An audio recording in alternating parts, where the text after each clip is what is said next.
नमस्कार, जय हिंद, जय भारत। मैं अभिषेक और आप देख रहे हैं हमारा यूट्यूब चैनल रुद्रायस एकेडमी। दोस्तों, एक बार फिर से आप सभी का हमारे इस यूट्यूब चैनल पे हार्दिक स्वागत है। दोस्तों, आज के सेशन में, आज के इस वीडियो में हम आपसे बात करेंगे मध्य पूर्व पाषाण काल की, अर्थात मिडिल पैलियोलिथिक पीरियड की। दोस्तों, जैसा कि आप सभी लोग जानते हैं, जो स्टोन एज है दोस्तों, भारत में जो पाषाण काल है उसको 3 भागों में बांटा जाता है। पूर्व पाषाण काल, मध्य पाषाण काल और नवपाषाण काल में। दोस्तों, जो ये पूर्व पाषाण काल का एरा है दोस्तों, उसको भी फर्दर हम लोग 3 भागों में डिवाइड करते हैं, जिसको दोस्तों हम लोग मुख्यतः निम्न पूर्व पाषाण काल, मध्य पूर्व पाषाण काल और उच्च पूर्व पाषाण काल के नाम से जानते हैं। दोस्तों, हम लोगों ने पिछले वीडियोस में निम्न पूर्व पाषाण काल अर्थात लोअर पैलियोलिथिक पीरियड की जो भी इंपॉर्टेंट खोज थी, जो भी इंपॉर्टेंट आर्कियोलॉजिकल साइट्स थी, कहां से क्या कुछ मिला है दोस्तों, उन सभी चीजों की दोस्तों डिटेल में चर्चा हम लोगों ने कर लिया था। और उसी के क्रम में दोस्तों आज आगे बढ़ते हुए आज के इस क्लास में दोस्तों हम आपसे बात करेंगे मध्य पूर्व पाषाण काल अर्थात मिडिल पैलियोलिथिक पीरियड की। दोस्तों, यदि हम सबसे पहले आते हैं कि मध्य पूर्व पाषाण काल का क्या कुछ काल अवधि रहा होगा, क्या कुछ डेटिंग जाती है दोस्तों, मध्य पूर्व पाषाण काल की डेटिंग जाती है दोस्तों 1.5 लाख से 35,000 ईसा पूर्व तक। दोस्तों, 1.5 लाख से 35,000 ईसा पूर्व पहले तक का दोस्तों जो काल था, यह मध्य पूर्व पाषाण काल का काल माना जाता है, अर्थात मिडिल पैलियोलिथिक का काल यह माना जाता है। दोस्तों, ध्यान है दोस्तों, ये जो मध्य पूर्व पाषाण काल का दोस्तों जो डेटिंग है, यह महाराष्ट्र के मूला बांध, ध्यान रखिएगा, महाराष्ट्र के मूला बांध तथा दोस्तों मध्य प्रदेश के रति करार से इस काल की रेडियो कार्बन जो तिथियां हैं ये प्राप्त की गई थी, जिनके फलस्वरूप उनको जो हम लोग जो पढ़ रहे हैं दोस्तों कि 1.5 लाख से 35,000 ईसा पूर्व दोस्तों इनकी जो डेटिंग वो निकल कर आई है। ये कहां से प्राप्त होती है दोस्तों, तो इनकी 2 डेटिंग बड़ा इंपॉर्टेंट है, महाराष्ट्र के मूला बांध से तथा दोस्तों मध्य प्रदेश के जो रति करार क्षेत्र है दोस्तों वहां से रेडियो कार्बन जो डेटिंग है दोस्तों इनसे तिथियां निकल कर आई है, ये डेटिंग निकल कर आई। अब एक पॉइंट आपको सदैव ध्यान रखना होगा दोस्तों, जब भी आपसे प्रश्न पूछा जाए रेडियो डेटिंग, तो दोस्तों एक प्रश्न पूछा जाता है भाई कि जो रेडियो कार्बन डेटिंग है इसकी शुरुआत या फिर इसकी खोज का श्रेय किसे जाता है। आप जरूर नाम देखें, विलियर्ड लिब्बी इनका नाम है। लिब्बी महोदय के द्वारा दोस्तों जो रेडियो कार्बन डेटिंग है इसकी खोज की गई थी, इसकी शुरुआत की गई थी। ध्यान रखिएगा, अपने आप में यह बहुत महत्वपूर्ण प्रश्न है जो कि आता है। ध्यान है दोस्तों, रेडियो कार्बन डेटिंग वहीं पर किया जाता है, उसी पदार्थों में किया जा सकता है दोस्तों जिसमें कार्बन की मात्रा मौजूद हो। तो ऐसा कोई भी कार्बनिक पदार्थ दोस्तों जिसमें कार्बन की मात्रा मौजूद होगी उसकी रेडियो कार्बन डेटिंग की जा सकती है। जैसे कि आपका कोई अनाज का दाना हो गया, किसी मनुष्य का जीवाश्म हो गया, ऐसे चीजों का जो है दोस्तों आप कार्बन डेटिंग की जा सकती है। खासकर दोस्तों कार्बन डेटिंग की जाती है जो जले हुए दाने मिलते हैं, अनाज के दाने मिलते हैं, सभी चीजों में कार्बन डेटिंग की जाती है। अब आते हैं दोस्तों कि आखिर मध्य पूर्व पाषाण काल का क्या कुछ अन्य नाम भी मिलता है क्या। तो दोस्तों अन्य विद्वानों ने जो अलग अलग भारतीय क्षेत्रों में स्थित थे उन्होंने इस संस्कृति को, इस मध्य पूर्व पाषाण काल को अलग अलग नामों से जाना, जिसमें दोस्तों सबसे पहला नाम आता है केडी बनर्जी का। केडी बनर्जी ने दोस्तों इस मध्य पूर्व पाषाण काल को नेवासियन संस्कृति के नाम से भी संबोधित किया है। ध्यान रखिएगा, तो आपसे यदि प्रश्न पूछा जाए कि नेवासियन संस्कृति का जो संबंध है ये किस काल से है, तो ध्यान रखिएगा ये आपके मध्य पूर्व पाषाण काल से अर्थात मिडिल पैलियोलिथिक पीरियड से है। वहीं पर दोस्तों एक एक घोष दोस्तों इनका संबंध किससे दोस्तों, तो इन्होंने इस मध्य पूर्व पाषाण काल की संस्कृति को दोस्तों फलक संस्कृति कहा है, अर्थात फ्लेक कल्चर का है।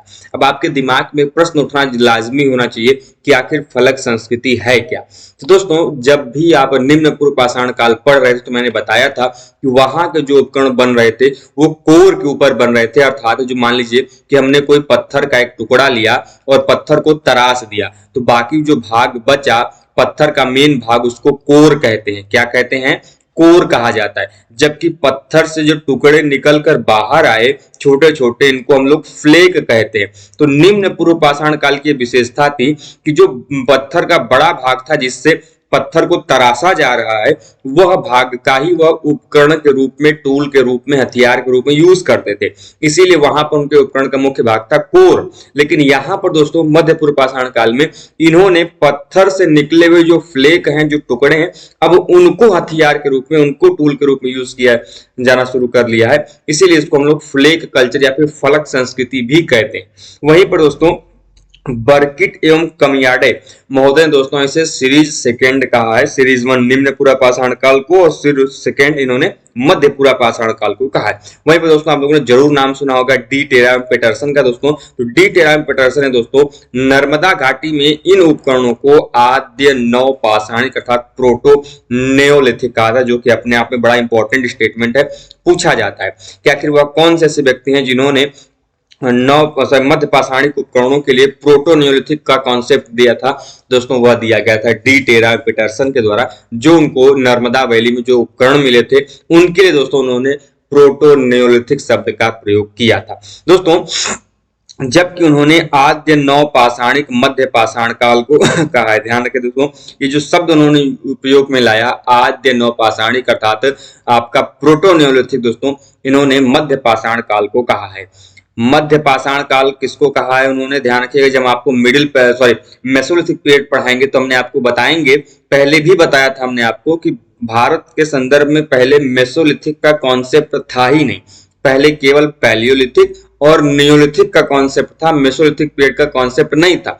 मेसोलिथिक पीरियड का जब बाद में रिसर्च हुआ, चीजें सामने आई, तब जाकर दोस्तों भारत में मध्य पाषाण काल जैसी भी कोई कालखंड है उसमें भी लोगों का निवास स्थल था, लोगों के कार्यक्रम थे।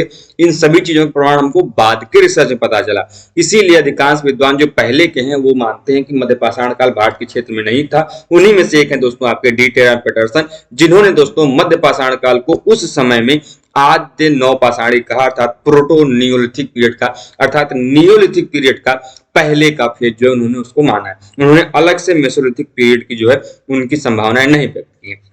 वहीं पर दोस्तों एच डी संकलिया महोदय, दोस्तों आप लोगों ने जरूर नाम सुना होगा, इन्होंने दोस्तों प्रारंभ में इसे सीरीज सेकेंड इंडस्ट्री कहा था। ध्यान रहे बर्किट एवं कमियाडे ने भी दोस्तों सीरीज सेकेंड कहा है और दोस्तों एच डी संकालिया ने सीरीज सेकेंड इंडस्ट्री के रूप में संज्ञा दिया है। आप सभी जरूर ध्यान रखें। आगे बढ़ते हैं दोस्तों 1930 में 1930 में दोस्तों बर्किट एवं कमियाडे दोस्तों ने जिन्होंने सीरीज सेकंड कहा है दोस्तों, उन्होंने करनूल से, करनूल एक क्षेत्र दोस्तों वहां से, और दोस्तों के आर यू टॉड ने दोस्तों महाराष्ट्र के खंडीवली दोस्तों इस काल के उपकरणों को प्राप्त किया था, जो कि अपने आप में बड़ा इंपॉर्टेंट है।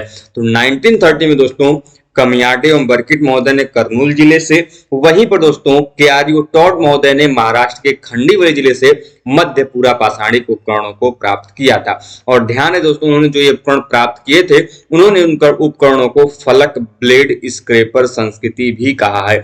कारण ये था दोस्तों कि उनको जो ये उपकरण मिले थे दोस्तों वह फ्लेक पर बने हुए, फलक पर बने हुए ब्लेड स्क्रैपर की प्राप्ति हुई थी। इसी आधार पर दोस्तों उन्होंने इस संस्कृति को ब्लेड स्क्रैपर संस्कृति भी कहा था। ध्यान रखिएगा, अपने आप में बड़ा इंपॉर्टेंट है, पूछा जा सकता है किन उपकरणों का प्रचलन रहा, तो ब्लेड हो गया, स्क्रैपर हो गया, इन चीजों का। इसका आशय ये था दोस्तों कि इस काल में 3 उपकरण बड़े ही प्रचलन में थे, लेकिन प्रधानता जो थी दोस्तों वह फलकों की थी अर्थात फ्लेक पर बने हुए उपकरणों की थी। जैसा कि मैंने पहले ही आपको बताया कि इस काल में जो भी ब्लेड के बने हुए जो भी चीजें बन रही हैं वो किसी फ्लेक पर बन रही हैं, किसी फलक पर बन रही है, इसी कारण इसको फलक संस्कृति भी कहा जाता है। लेकिन दोस्तों दक्षिण भारत में इस काल की जो संस्कृति की पहचान है वो फ्लेक उपकरणों से की जाती है, जो कि दोस्तों एक विशिष्ट तकनीक है उपकरणों को बनाने की, लवा तकनीक दोस्तों उनके द्वारा ये निर्मित थे। अब ध्यान रखिएगा दोस्तों, जब आपको मैं प्राचीन काल में उपकरणों के निर्माण की तकनीक बताऊंगा दोस्तों, तो उन्हीं में से दोस्तों एक तकनीक है लवा तकनीक, जिसके बारे में हम लोग उस वीडियो में डिटेल में डिस्कस करेंगे। फिलहाल ये जान लीजिए दोस्तों, प्राचीन समय में जब आपका पूरा पाषाण काल चल रहा होता तो विभिन्न प्रकार के टूल बनाने की तकनीक इजाद की गई थी। उन्हीं में से दोस्तों एक विशिष्ट प्रकार की तकनीक थी दोस्तों आपकी लवा तकनीक, जो कि अपने आप में बड़ा इंपॉर्टेंट है दोस्तों। और इन लवा तकनीक के द्वारा दोस्तों मध्य पूरा पाषाणिक उपकरणों के भी निर्माण की प्रमाण हमको देखने को मिलते हैं। यही उपकरण जो है दोस्तों जो लवा तकनीक से बने हुए दोस्तों, यही उपकरण दोस्तों हमको पश्चिमी यूरोप की मुस्टेरियन संस्कृति में भी प्रचलित थे। इसीलिए दोस्तों इस काल के उपकरणों को मुस्टेरियन संस्कृति भी कहा गया है। इसलिए कंफ्यूज नहीं होंगे कि भाई मुस्टेरियन संस्कृति क्या है, नेवासियन संस्कृति क्या है, या फिर फलक संस्कृति क्या है। ध्यान रखिएगा दोस्तों, सभी एक समान है, चाहे नेवासियन हो, चाहे फलक हो, चाहे मुस्टेरियन हो, ये सभी दोस्तों आपके मध्य पूर्व पाषाणिक अर्थात मिडिल पैलियोलिथिक पीरियड से ही संबंधित हैं। और दोस्तों मुस्टेरियन इसलिए भी कहते हैं क्योंकि दोस्तों इस मध्य पूर्व पाषाण काल में जो उपकरण हमको यहाँ पे भारत में देखने को मिल रहे हैं, ठीक इसी प्रकार के उपकरण दोस्तों हमको पश्चिमी यूरोप का जो वेस्टर्न यूरोप का दोस्तों इलाका है, वहां पर मुस्टेरियन कल्चर का दोस्तों वहां पर प्रचलन का प्रमाण मिलता है दोस्तों, उसमें भी ऐसे ही उपकरण देखने को मिलते हैं। इसी कारण दोस्तों सिमिलरिटीज के कारण दोस्तों इन उपकरणों को हम लोग मुस्टेरियन कल्चर के नाम से भी जानते हैं। दोस्तों इस काल के जो उपकरण थे, इन उपकरणों के दोस्तों विशेषता ये थे कि उनमें तो एक पहली बात तो इनमें एक पुनर्गठन के प्रमाण मिलते हैं। पुनर्गठन का मतलब दोस्तों उनको एक बार अच्छे से तराशा गया है, ठीक है, उनको प्रमाण मिलते हैं। और दूसरा सबसे बड़ी विशेषता ये दोस्तों कि ये जो हमको उपकरण मिलते हैं दोस्तों, ये चर्ट हो गया, जैस्पर हो गया, फ्लिंट हो गया आदि विशेष प्रकार के पत्थरों का प्रयोग करके दोस्तों इन उपकरणों का निर्माण किया गया है। तो दोस्तों निम्न पूर्व पाषाण काल के उपकरणों की बड़ी अपनी विशेषता है कि मान लीजिए किसी पत्थर का एक टुकड़ा लिया, उन्होंने अच्छे से उन्होंने उसको क्या किया, रीटच किया, अर्थात उन्होंने अच्छे से इसकी क्या की, तराशा, इन्होंने पुनर्गठन किया इसका अच्छे से। गढ़ने के पश्चात उन्होंने, अब ध्यान रहे दोस्तों, गढ़ने के पश्चात ही जो उनकी फ्लेक निकले हैं, जो कोर निकले हैं, ये उनका प्रयोग वो अपने प्रयोग में उपकरण के रूप में ला रहे हैं। और दूसरी सबसे बड़ी विशेषता ये दोस्तों कि इनके जो भी उपकरण हमको प्राप्त होते हैं वो अधिकांशतः दोस्तों चर्ट, चाहे जैस्पर, चाहे फ्लिंट जैसे पत्थरों का उपयोग करके दोस्तों ये अपने उपकरणों का निर्माण कर रहे हैं। दोस्तों महाराष्ट्र में स्थित आप लोगों ने नेवासा पुरास्थल का नाम जरूर सुना होगा दोस्तों, जो कि दोस्तों इस संस्कृति का प्रारूप स्थल अर्थात प्रोटोसाइट है दोस्तों। इसीलिए दोस्तों इस मध्य एवं प्रायद्वीपीय भारत के मध्य पूरा पाषाण कालीन सभ्यता को दोस्तों नेवासा उद्योग की भी संज्ञा दी गई है, जो कि अपने आप में बड़ा इंपॉर्टेंट है। ध्यान रहे दोस्तों, महाराष्ट्र में स्थित जो नेवासा पुरास्थल है, यह मध्य पूरा पाषाण काल के लिए एक प्रारूप स्थल के रूप में, प्रोटोसाइट के रूप में कार्य करता रहा है, अर्थात प्रोटोसाइट के रूप में जाना जाता है। अर्थात ये प्रारंभिक स्थल है जहां से हमको इस संस्कृति के प्रमाण हमको दिखाई देते हैं। और यही कारण है दोस्तों कि मध्य एवं प्रायद्वीपीय भारत के लगे हुए क्षेत्रों में दोस्तों ये मध्य पूरा पाषाण कालीन सभ्यता को नेवासी उद्योग के नाम से भी हम लोग जानते हैं। क्योंकि दोस्तों 1954 में 1954 में दोस्तों एचडी सांकालिया महोदय दोस्तों जो प्रवरा नदी घाटी का क्षेत्र दोस्तों उसमें स्थित ये जो नेवासा है, इससे दोस्तों इस युग के औजारों को उन्होंने पहचाना था, जो कि अपने आप में बड़ा इंपॉर्टेंट है। 1954 में दोस्तों एचडी सांकालिया महोदय दोस्तों जो प्रवरा नदी घाटी का क्षेत्र, जो प्रवरा नदी का आपका रिवर वैली का क्षेत्र दोस्तों, उसी में स्थित आपका नेवासा पुरास्थल है। और यहीं से उन्होंने दोस्तों इस मध्य पूरा पाषाण काल के जो उपकरण दोस्तों, इन औजारों की पहचान, इन उपकरणों की पहचान दोस्तों एचडी सांकालिया महोदय ने 1954 में किया था। और दोस्तों 1954 से दोस्तों हमको पूर्व मध्य पूरा पाषाण काल के विषय में कोई विशेष जानकारी उपलब्ध नहीं थी। ध्यान रखिएगा, बड़ा इंपॉर्टेंट है। 1954 से पहले तक, मतलब 1954 से पहले तक हमको किसी भी प्रकार के मध्य पूरा पाषाण काल से संबंधित, मिडिल पैलियोलिथिक से संबंधित कोई विशेष प्रकार की जानकारी उपलब्ध नहीं थी। जब इन्होंने 1954 में एचडी सांकालिया महोदय आए और उन्होंने प्रवरा नदी घाटी में अपने रिसर्च को जारी रखा और वहां से उपकरणों की प्राप्ति की और उन्होंने पहचाना कि नहीं भैया इस उपकरणों का संबंध इस विशिष्ट काल से, तब जाकर दोस्तों कुछ जानकारी जो है इसके बारे में संदर्भ में प्राप्त हुई। और दोस्तों भारत में जो सर्वप्रथम नेवासा से दोस्तों वह पूरा स्थल है जहां से दोस्तों इस युग के अगेट, जैस्पर, चैल्सिडेनी, खुरचनी इत्यादि जिसको हम लोग स्क्रैपर बोलते हैं हिंदी में, इन चीजों के प्रमाण हमको यहाँ से प्राप्त होते हैं, जो कि दोस्तों अपने आप में मध्य पूर्व पाषाण काल के बहुत ही इंपॉर्टेंट आपके क्या है प्रमाण के रूप में हमको दिखाई देते हैं। दोस्तों यहाँ से ही हमको चर्ट हो गया, बोरर हो गया आदि के निर्माण जो दोस्तों इसी युग से प्रमाण हमको प्रारंभ होते हुए दिखाई देते हैं, अर्थात इनके जो प्रमाण है चाहे चर्ट के हों, बोरर के हों, इनके प्रमाण हमको दिखाई देते हैं। अब जैसा कि हमने आपको बताया दोस्तों कि इस काल के जो हथियार हैं या उपकरण दोस्तों, वह एक विशेष प्रकार की तकनीक जिसको हम लोग दोस्तों लवा लवा तकनीक भी बोलते हैं, इन पर दोस्तों इन तकनीक के द्वारा निर्मित हथियार दोस्तों इस युग की बड़ी विशेषता है। तो आपसे प्रश्न पूछे जा सकते हैं दोस्तों कि आखिर मध्य पूर्व पाषाण काल के जो उपकरण है यह किस तकनीक के द्वारा बनाए जाते हैं दोस्तों। तो यह लवा लवा तकनीक के द्वारा बनाए जाते हैं दोस्तों, जो कि दोस्तों यह जो उपकरण है ये उनकी सोन घाटी की विशेषता है। विशेषता ये दोस्तों कि ये जो लवा लवा तकनीक से बने उपकरण दोस्तों ये सोन घाटी से हमको प्रथमतः मिले थे। वहीं पर दोस्तों नेवासा का दोस्तों जो चिकरी क्षेत्र है इस युग से ही संबंधित दोस्तों ध्यान रखिएगा। चिरकी नेवासा की जो खोज एवं उत्खनन का कार्य दोस्तों ये गुदरन कार्नविस है दोस्तों, कार्विनस दोस्तों उनसे संबंधित है, जो कि अपने आप में बड़ा इंपॉर्टेंट है।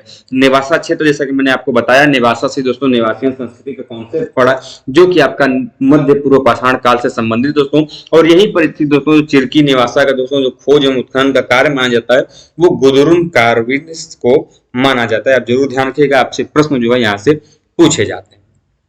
वहीं पर आते हैं दोस्तों कि इसका विस्तार क्षेत्र में कहां से हमको प्राप्त होते हैं दोस्तों। तो जैसा कि हमने आपको बताया था पहले ही कि महाराष्ट्र के मूलामुथा घाटी, बेलपांधरी, सूरेगांव, कांदिवली, नंदूर माधेश्वर तथा कोलेगांव से दोस्तों इन पुरास्थलों से हमको इस काल के उपकरण प्राप्त हुए।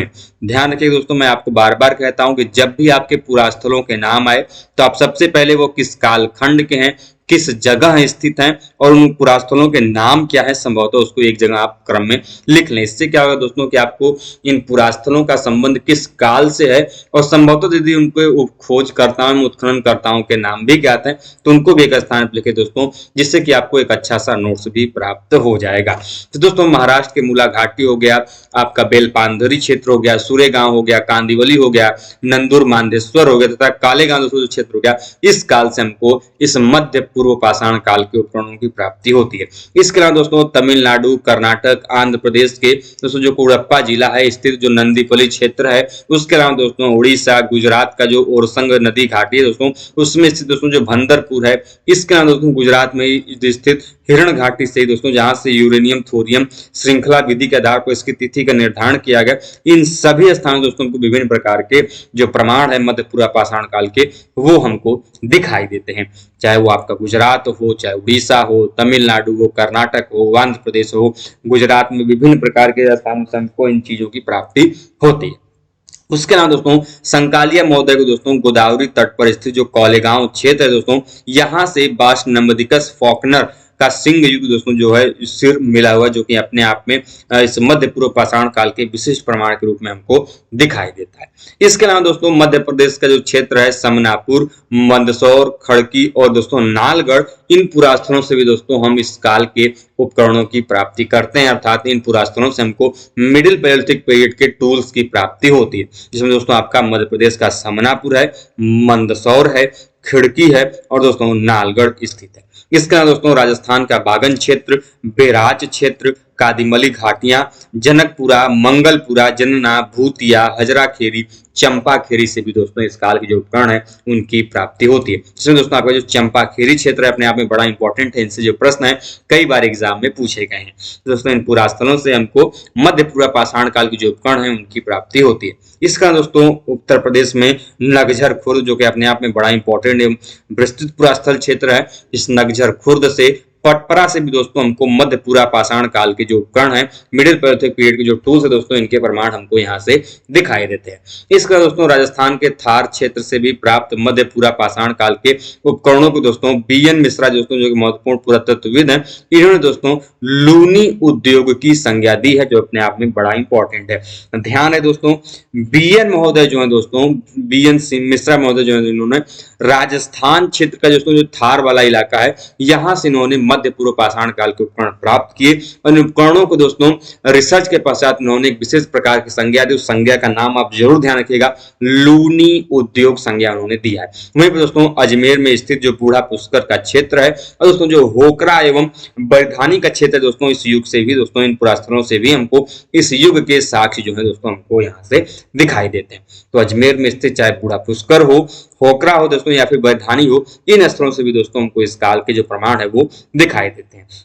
इसके अलावा दोस्तों बिहार का दोस्तों जमालपुर का क्षेत्र है, पश्चिम बंगाल का कनक सबाती क्षेत्र है, कुमार घाटी से दोस्तों भी हमको इस काल के जो उपकरण है उनकी प्राप्ति हमको होती है, जो कि अपने आप में बड़ा इंपॉर्टेंट है। इसके अलावा दोस्तों बेलन घाटी के दोस्तों स्थित जो बटाऊ बीर, खूंटा बीर, मुंडवा नाउन कला से भी दोस्तों इस कला जो इस काल के जो है प्रमाण जो हमको दिखाई देते हैं। दोस्तों बेलन घाटी बहुत ही इंपॉर्टेंट आर्कियोलॉजिकल साइट है। यहाँ से दोस्तों बहुत सारी प्रमाण हमको अलग अलग कालखंडों की दिखाई देते हैं। दोस्तों ये जो बेलन घाटी एक स्टैंडर्ड मेजरमेंट आपका कहा जाता है आर्कियोलॉजिकल सीक्वेंसेस के लिए। दोस्तों जब हम आपको बेलन घाटी अलग से पढ़ाएंगे तो वहां पे डिटेल में चर्चा करेंगे। फिलहाल ये जानिए दोस्तों कि जो बेलन घाटी है वहां पर ही स्थित विभिन्न प्रकार के पुरातत्व में आपका बटाऊ बीर, खूंटा बीर, मुंडवा एवं नामका दोस्तों जो पुरास्थल यहाँ से हमको इस काल के जो उपकरण है ये हमको दिखाई देते हैं।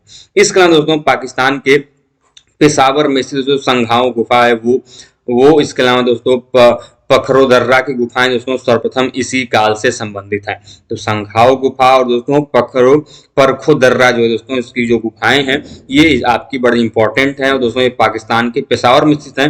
और दोस्तों ये जो पुरास्थल ये इस बार आपके एग्जाम में प्रश्न यहाँ से पूछे गए थे, तो आप जरूर इस चीज को ध्यान में रखेंगे। इसके अलावा दोस्तों गंगा मैदानी क्षेत्रों में दोस्तों मानव सभ्यता के सर्वाधिक जो पुरातन अवशेष दोस्तों ये आपके कालपी जो क्षेत्र है यहाँ से हमको दिखाई देते हैं। और दोस्तों कालपी के क्षेत्र से दोस्तों इस काल के पत्थर एवं हड्डियों के बने हुए जो औजार दोस्तों दोनों एक साथ जो दोस्तों हमको देखने को मिलते हैं। दोस्तों हम लोगों ने इस प्रकार से आज के सेशन में छोटे से सेशन में दोस्तों निम्न पूर्व पाषाण काल से संबंधित मध्य पूर्व पाषाण काल से संबंधित दोस्तों कुछ महत्वपूर्ण फैक्ट्स को जानने एवं समझने का प्रयास किया। यदि दोस्तों आप भी इसी प्रकार के वीडियोस के माध्यम से पढ़ना एवं समझना चाहते हैं दोस्तों तो आज ही हमारे चैनल को सब्सक्राइब करें, ज्वाइन करें, साथ ही बेल आइकन को प्रेस करें दोस्तों, जिससे कि आपके पास वीडियोस की लेटेस्ट नोटिफिकेशन सबसे पहले आप तक पहुंचती रहे। मिलते दोस्तों इसी प्रकार के वीडियोज और इन्फॉर्मेशन के साथ नेक्स्ट वीडियो में। तब तक के लिए दोस्तों स्वस्थ रहें, मस्त रहें। जय हिंद, जय भारत, हर हर महादेव।